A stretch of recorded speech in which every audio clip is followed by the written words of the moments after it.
Hi, we are here at the Blogher conference in Chicago, and we're with Gina Trapani from Lifehacker.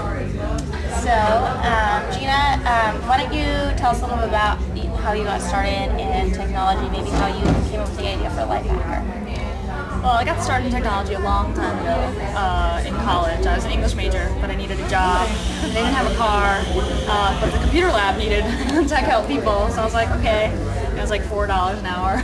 So I learned computer stuff, and I wound up declaring computer science as a minor. And then I went on to graduate school in computer science because I realized I wasn't going to pay the bills writing poetry.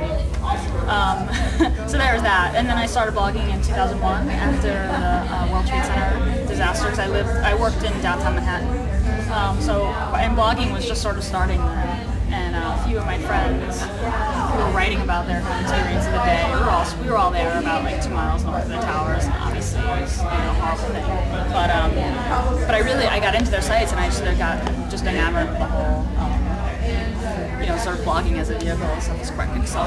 So I started writing my own personal site, and then fast forward a couple of years, and I started writing Lifehacker for Blogher, because it was the kind of melding of my two loves, writing and stuff. So yeah, that's how it happened. And as one of the premier bloggers on the whole web, we'd love to hear some of your predictions for kind of how that space, you said you just kind of in the recent past become involved with it, how you see that change even over 4 or 5 years, and what you think kind of next generation is. You see more people sharing and cross-linking, and it's become a real community, how that kind of continues to evolve.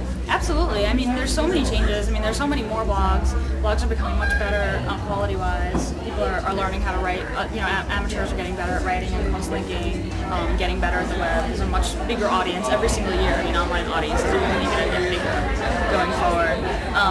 And much bigger sense of community. A lot more questions about being public and being private. When information comes out, it doesn't. Services like Box say that you can have your live journal, where you keep your stuff private, and your friends are only invited. So I think we're definitely moving to the next level and seeing people say well, okay, I like one-click publishing, but now I need these things. People are starting to have different problems and need solutions. So.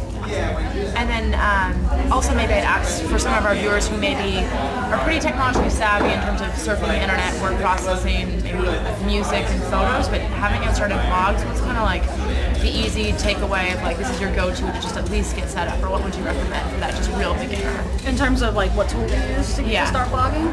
I recommend WordPress. So WordPress.com is a hosted WordPress, so meaning that you don't have to get your own server and install it yourself. It's super easy, but WordPress is my choice for best content management system, best blogging system.